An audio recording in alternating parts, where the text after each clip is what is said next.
você entende que a função do sexo, ela é de vínculo afetivo, ela é uma função de responsabilidade emocional com o outro, ela tem uma função de dar prazer, ela tem uma função de promover bem-estar, de equilibrar os seus hormônios, sim, de gerar filhos também. Mas o que deve ser ensinado? Que não deve haver penetração se não houver vontade que haja. Só que isso é uma coisa que quantas mulheres aqui aprenderam? Olha, minha filha, a penetração é algo que vai acontecer no momento que você quiser, vai ser prazeroso, você vai desejar, porque esse é um ato de muito afeto e muito prazeroso entre um casal que tem afeto, entre um casal que se gosta. Ninguém aprende isso. Você aprende o quê? Lembra da última semana? Do último domingo? A descrição de uma seguidora nossa, como que a mãe dela ensinou sexo para ela? E era rápido e fedorento. Se eu tenho uma rápido e sujo. Se eu tenho uma descrição que sexo é uma coisa rápida e suja, eu vou querer isso na minha vida? Mas nunca. Agora, uma pergunta que não quer calar. Será que ela não pode ter passado por uma espécie de abuso e a penetração foi ruim?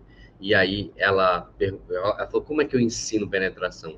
Será que as penetrações, as experiências dela foram todas ruins com penetração? Ela não precisa ter passado por um abuso.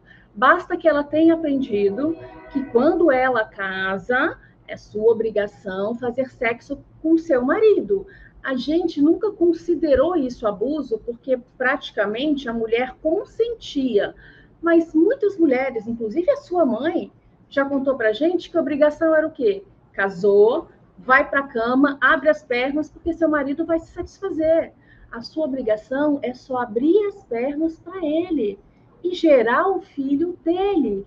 Então, não precisa necessariamente que uma mulher passe por um abuso para ela achar a penetração ruim. Hoje eu vi uma garota, acho que era pastora, falando assim, que a mulher tem que dar para o marido, mesmo sem vontade. Porque tem um texto lá na Bíblia que fala que o corpo do marido é da mulher e da mulher é do marido. Tem sim esse texto.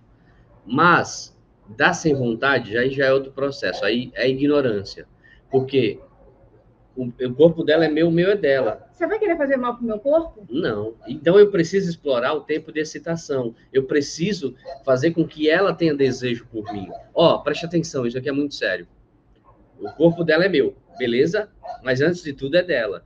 E eu preciso, como homem, ter uma consciência que eu preciso deixar esse corpo arrepiado para que eu possa adentrar dentro desse corpo. Gente, a regra número meu Deus do céu. A regra número 1 do sexo, vamos direto para o sexo, falando do sexo, porque tem toda uma sexualidade atrás, mas para que o sexo seja sexo, precisa haver não só consentimento, mas precisa haver um desejo, precisa haver uma vontade genuína dos dois. Se uma mulher vai para o sexo sem vontade, aquilo para ela não é sexo. E ela está suportando a situação. E aí imagine a consequência, né? Você é obrigada ou obrigado, e tem muitos homens que passam por isso. Não, você homem tem que estar pronto o tempo todo. E também não é assim, eu não tenho que estar pronto o tempo todo. Precisa me conquistar também, precisa preparar para mim também um ambiente. Não é assim, não é porque eu sou homem que eu tenho que estar pronto o tempo todo. Eu não sou de ferro, eu sou humano também. Então, assim, a gente precisa quebrar alguns conceitos e que a gente não aprendeu, que é o papo de hoje com os nossos pais, e que hoje, depois de adulto, a gente sofre consequências. Foi o que a gente aprendeu na live da semana passada. O meu passado me condena. O meu passado me condena não são relações ruins, não. É a falta de conversa, de diálogo, né? A falta de proteção aos nossos filhos que os pais não dão, a falta de cuidado, né? A gente teve uma aula com a Nara essa semana e ela falou, Nara é uma sexóloga e psicóloga. Exato. E ela falou, cara, você começa a ensinar a partir dos 18 meses. Calma lá. Você começa a ensinar sobre sexualidade a partir dos 18 meses de gestação. Por quê? Vamos entender uma coisa? sexualidade não é sexo, penetração. Sexualidade é toque, é cheiro, é palavra. Sexualidade é afeto, é capacidade de se aproximar. É higiene. Sexualidade é higiene. Então, sexualidade, falar sobre educação sexual, não significa ensinar a fazer sexo. Vamos tirar isso da nossa cabeça. E aí eu tenho 2 exemplos com a minha filha que eu queria contar. Ó, Regiane, a aula com a Nara foi sensacional. Gente, ela foi assim... cirúrgica. Eu aprendi demais. Ela ensinou para os pais sobre educação sexual. E uma coisa que é legal, que eu identifiquei, eu tenho uma filha de 15 anos, tá, gente? Uma menina de 15 anos, e já teve alguns namoradinhos. E aí eu vou contar 2 experiências com a Júlia. A primeira, quando ela tinha 1 ano e pouco, até 3, que ela tomava banho comigo. Eu dava banho na Júlia e tomava banho junto com ela e levava para a creche, arrumava o cabelo e tal. E para mim aquilo ali eu já estava ensinando proteção, cuidado, sexualidade. Entende? Ali era um nível de intimidade, proteção.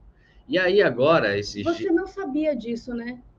Era natural. Não, era natural porque para mim o órgão genital tem que ser natural. Ele não pode virar sexo antes do tempo. Olha que interessante. O órgão genital não pode virar sexo antes do tempo. Então, ela tem que olhar para mim pelado e não se assustar. Ela tem que olhar para você pelado e entender que é o seu corpo. É o meu corpo. Assim como ela tem, ela me perguntou, e aí, papai? O menino tem essa aqui, né? Um pênis, uma torneirinha. A menina tem isso. E aí, isso aqui, por aqui sai o xixi. E aí, quando vai avançando as idades, você vai tendo outro tipo de conversa. Esses dias a Júlia foi viajar, e aí ela chegou da viagem, agora eu vou avançar no tempo. Ela chegou da viagem e ela veio com uma conversa assim, pai, 15 anos, e eu brinquei muito com um menininho, um bebezinho de fulana de tal, e você ia amar ele. Eu falei, por que eu ia gostar dele?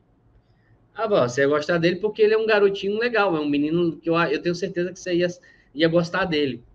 Aí eu falei, ô Júlia, conta pra gente, você tem vontade de ter um filho? Aí ela, tenho. Aí eu falei, com quantos anos, mais ou menos, você pensa em ter um filho? Aí ela, uns 25, 26. Aí eu falei, você sabe, você lembra que eu tinha 30 anos, né? E que filho é uma parada que muda todo o jogo. Então, abri uma janela ali de conversa, onde eu consigo trazer ali uma intimidade maior com a Júlia, com a minha filha de 15 anos, e ir fechando ali as emoções dela, os interesses, os desejos, porque eles acontecem, gente. Eles acontecem. Eu recebi uma mensagem hoje na caixinha, uma mãe perguntou assim, meu filho tem 10 anos, e ele perguntou se eu transo 10 anos. O menino perguntou assim, mãe, a senhora transa com meu padrasto? Como é que responde isso? Super normal, mas ao mesmo tempo... Quem de vocês 10 anos, 10 aninhos, ele já sabe muito. 10 aninhos. Quem de vocês responderia naturalmente uma pergunta desse tipo? Mãe, você transa com meu padrasto? 10 aninhos. E aí? E aí? E aí é orientação, né? E aí, o que você falaria para esse menino? Eu quero ver aqui nos comentários. Me diz aí, o que é que você falaria para filho de 10 anos? Para o filho de 10 anos. E olha, e também tem um detalhe, não é o pai. É o padrasto. É o padrasto. O pai seria mais natural na cabeça do menino. Mas e o padrasto? E o padrasto, gente, que é um homem diferente dentro de casa, que você não sabe se tem uma confiança ou se não tem uma confiança. Porque não é mãe e pai, é o padrasto. Há quanto tempo esse padrasto está na vida dele? O que ele já viu a respeito? Ou seja, essa mãe... Se ele chegou a perguntar se eles fazem sexo, é porque muitas outras coisas já estão na cabeça dele. Exato. E outra coisa, até ela responder isso, ela tem que explicar muitas outras coisas que provavelmente ela não explicou ainda. Ficou pelo meio do caminho, né? Separação, a preocupação com conta, com a correria do dia a dia. Aqui a gente não precisa culpar pais e mães nenhum. Não é isso, aqui é para a gente aprender. Então, assim... Eu falei para ela, fala que você namora, vocês têm o seu tempo, você separa o seu tempo para vocês namorarem e que isso é algo que os adultos fazem. Namorados adultos, maridos e mulheres, e, né, pais adultos, eles namoram.